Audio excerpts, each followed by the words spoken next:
Assalamualaikum warahmatullahi wabarakatuh.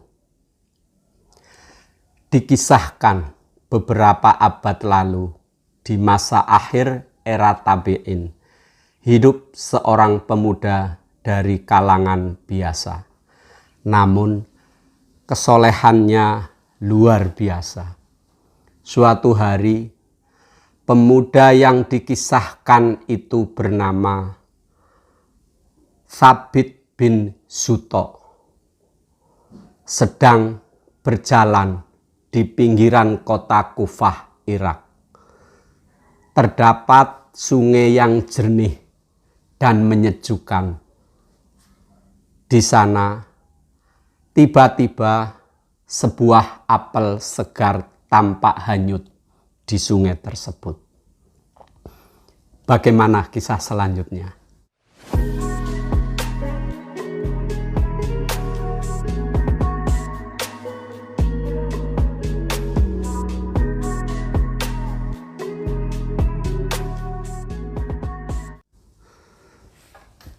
Saudaraku, tiba-tiba sebuah apel segar tampak hanyut di sungai yang airnya sangat jernih itu. Dalam kondisi yang lapar, Thabit pun memungut apel tersebut. Rezeki yang datang tiba-tiba. Sebuah apel datang tanpa diduga di saat yang tepat. Tanpa pikir panjang, ia pun terus memakannya untuk mengisi perut yang keroncongan tersebut. Baru segigitan menikmati apel merah nan manis itu, Thabit tersentak. Milik siapa apel ini? Bisik dalam hatinya. Meski menemukan di jalanan atau di pinggir sungai, Thabit merasa bersalah. Makanan apel tanpa izin yang punya. Bagaimanapun juga, pikir Thabit, buah apel dihasilkan dari sebuah pohon yang ditanam seseorang. Bagaimana bisa aku memakan sesuatu yang bukan miliknya? Kata Thabit dalam penyesalannya. Ia pun kemudian menyusuri sungai. Dari manakah aliran sungai itu membawa apel yang segar itu? Thabit berpikir akan bertemu dengan pemilik buah apel dan akan meminta kerelaan atas apel yang sudah digigitnya itu. Cukup jauh Thabit menyusuri aliran sungai hingga ia melihat sebuah kebun apel. Beberapa pohon apel tumbuh subur di samping sungai tersebut. Rantingnya menjalar dan pohon apel itu sungguh sangat lebat buahnya dan menjalar di dekat sungai. Tak heran jika buahnya sering kali jatuh ke sungai dan hanyut terbawa oleh arus air. Saudaraku, Thabit pun segera mencari pemilik kebun tersebut. Ia mendapati seseorang tengah menjaga kebun apel tersebut. Thabit menghampirinya seraya berkata, "Wahai hamba Allah, apakah apel ini berjenis yang sama dengan apel di kebun ini yang sudah saya gigit dan sudah saya telan?" Tukang kebun pun menjawab, "Apakah aku bisa memaafkan kamu, wahai saudaraku, karena saya bukan pemilik kebun tersebut?" Namun bagaimanapun saya harus bisa mendapatkan maaf dan kerelaan atas apel yang telah dimakannya. Setelah itu, penjaga kebun pun menyampaikan perkataan kepada Sabit bahwa rumah pemilik kebun apel ini masih cukup jauh dari kebun tersebut, sekitar 5 mil dari sini. Walau harus menempuh jarak sekitar 5 mil atau 8 kilometer, Sabit tidak putus asa untuk mencari keridhaan dari pemilik apel tersebut. Akhirnya ia sampai di sebuah rumah dengan perasaan gelisah. Apakah si pemilik kebun akan memaafkannya atau tidak? Sabit tetap merasa takut kepada sang pemilik. Andai sang pemilik tersebut tidak memberikan keridhaan atas apel yang telah digigitnya dan sudah terlanjur masuk ke dalam perutnya. Sambil mengetuk pintu, Sabit mengucapkan salam. Assalamualaikum warahmatullahi wabarakatuh. Seorang pria tua, si pemilik kebun tersebut, membuka pintu. Waalaikumsalam warahmatullahi wabarakatuh. Wahai hamba Allah, saya datang ke sini karena saya telah menemukan sebuah apel dari kebun Anda di sungai. Kemudian saya memakannya. Saya datang ke sini untuk meminta keridhaan dan kerelaan dari hamba atas apel yang telah kami makan. Ujar Sabit memegang apel yang telah digigitnya. Agak lama, pemilik kebun apel itu terdiam mendengar ucapan dari Sabit. Lalu Sabit pun tersentak ketika sang tuan rumah berkata, "Tidak, saya tidak akan memaafkan dan tidak akan merelakan kamu memakan apel dari kebun saya." Penasaran dengan pemilik kebun apel yang mempermasalahkan satu butir itu, Sabit menanyakan, "Apa yang harus aku lakukan agar aku dimaafkan?" "Saya tidak mau memaafkanmu demi Allah, kecuali jika kau mau memenuhi persyaratan dariku." Pria itu menjawab dengan perkataan tersebut. "Persyaratan apa, tuanku?" jawab Sabit dengan harap-harap cemas. "Kau harus menikahi putriku," kata pemilik kebun yang mengagetkan Sabit. Menikahi seorang wanita bukanlah sebuah hukuman, pikir Sabit. Benarkah itu yang menjadi syarat Anda, tuanku? Anda memaafkan saya dan saya menikahi putri Anda. Itu adalah anugerah yang besar yang datang dari Allah Subhanahu wa Ta'ala. Tanya Sabit atas ketidakkepercayaannya. Saudaraku, begitu terperanjatnya Sabit ketika pemilik pohon itu berkata bahwa putrinya yang harus Sabit nikahi merupakan wanita yang cacat. Putriku itu buta, tuli, bisu, dan lumpuh. Tak mampu berjalan, apalagi berdiri. Kalau kamu mau menerimanya, maka saya akan memaafkan dirimu, nak, kata pria tua. Syarat yang mungkin sulit masuk akal.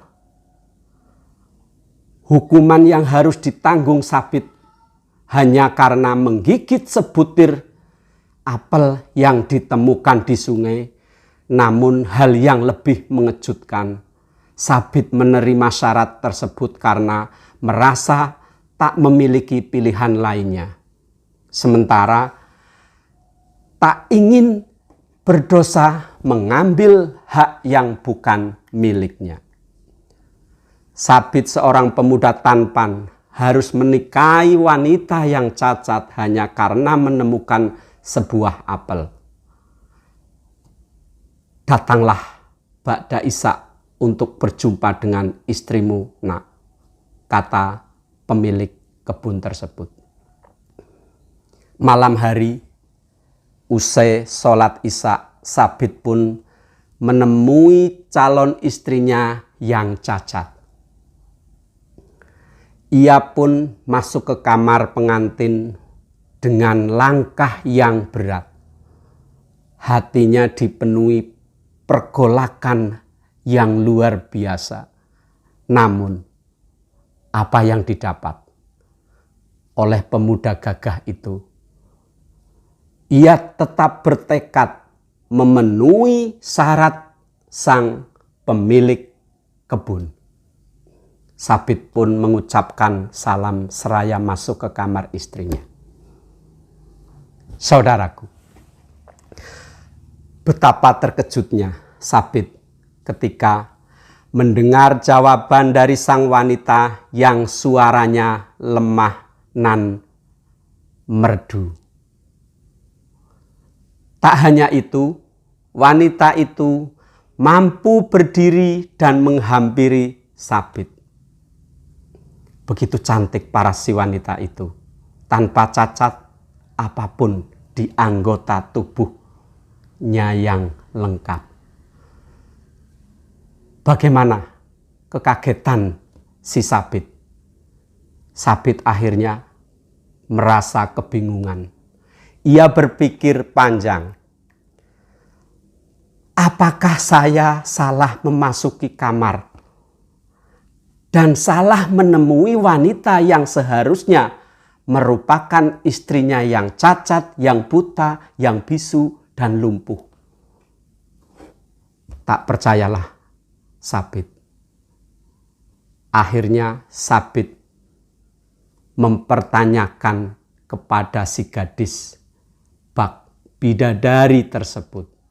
Namun Sabit tidak salah. Ialah putri pemilik kebun apel yang dinikahkan dengan Sabit. Apa yang dikatakan ayah tentang aku, wahai pemuda tampan? Tanya gadis tersebut. Suaminya mempertanyakan dirinya seolah-olah tidak percaya. Ayahmu berkata, kau adalah seorang gadis yang buta, kata Sabit. Demi Allah, ayahku benar dan berkata jujur. Aku buta karena aku tidak pernah melihat sesuatu yang dimurkai oleh Allah. Jawab si gadis membuat Sabit terkagum-kagum. Ayahmu juga berkata bahwa kamu itu bisu. Ujar Sabit masih dalam nada keheran-heranan. Ya benar, aku tidak pernah mengucapkan satu kalimat pun yang membuat Allah itu murka, kata gadis yang cantik nan jelita. Tapi ayahmu mengatakan juga, kamu bisu dan tuli. Lanjut Sabit. Ayahku benar.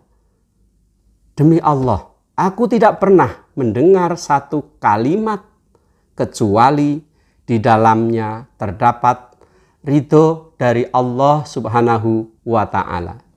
Jawab gadis paras nan cantik itu. Tapi ayahmu juga bilang bahwa kamu itu lumpuh. Pertanyaan yang terakhir dilontarkan dari Sabit. Betul, ayah saya benar dan tidak dusta. Aku tidak pernah melangkahkan kakiku ke tempat yang Allah murkai. Ujar si gadis membuat Sabit semakin terpesona dan terkagum-kagum. Saudaraku, Sabit akhirnya memandangi istrinya yang cantik jelita itu dengan penuh makna. Ia pun mengucapkan syukur, alhamdulillah, puji syukur kehadirat Allah Subhanahu wa Ta'ala. Sang pemilik kebun kagum juga dengan sifat kehati-hatian Sabit dalam memakan sesuatu hingga jelas kehalalannya. Melihat kegigihan dan kesalehan Sabit, ia pun berkeinginan menjadikan Sabit sebagai menantunya. Menikahkannya dengan putrinya yang solehah. Dari pernikahan tersebut lahir seorang ulama soleh, mujadid, dan sangat terkenal, yaitu Nu'man bin Thabit, atau yang lebih dikenal dengan nama Al-Imam Abu Hanifah. Bersama istrinya yang solehah, Sabit mendidik putranya menjadi salah satu imam besar dari 4 mazhab yang kita kenal, yang kita ketahui. Kisah pemuda yang bukan lain adalah ayah dari Imam Abu Hanifah.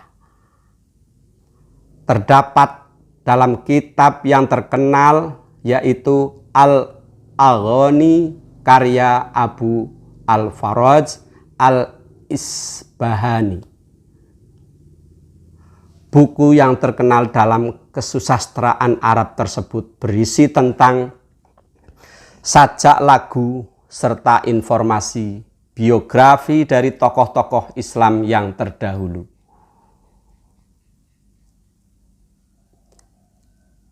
Para tabi'in dan tabi'ut di masa dinasti Umayyah dan Abbasiyah. Sebagaimana diketahui bahwa Abu Hanifah merupakan ulama yang cerdas, ahli fikih dan ahli ra'yi, pelopor mazhab Hanafi. Beliau lahir di Kufah, ibu kota dinasti Umayyah, pada 80 Hijriah atau 699 Masehi. Kitabnya yang terkenal yaitu Kitabul Athar dan Fiqih Al-Akbar, yang hingga kini masih menjadi rujukan hukum fikih bagi para pengikut mazhab Hanafi di seluruh dunia. Dalam mempelajari hadis, Abu Hanifah sempat bertemu dengan sahabat Rasulullah yaitu Anas bin Malik yang wafat pada tahun 93 Hijriah. Di masa remajanya, Abu Hanifah menghabiskan waktu untuk mempelajari hadis-hadis Rasulullah Shallallahu Alaihi Wasallam. Saudaraku, dari kisah ini dapat diambil pelajaran agar berhati-hati dan menjauhkan diri dari segala perkara yang haram dan syubhat. Setiap muslim hendaknya melakukan sesuatu yang telah jelas kehalalannya. Setiap makanan, pakaian, harta harus dipastikan kehalalannya dan sumbernya. Selain itu, terdapat hikmah lainnya yang dapat kita petik dari kisah Sabit dan gadis yang solehah, yaitu seorang lelaki atau pria yang soleh akan mendapatkan atau berjodoh dengan wanita yang solehah. Demikian apa yang dapat kita sampaikan. Mudah-mudahan banyak hikmah yang dapat kita ambil di balik kisah-kisah tersebut. Terima kasih. Assalamualaikum warahmatullahi wabarakatuh.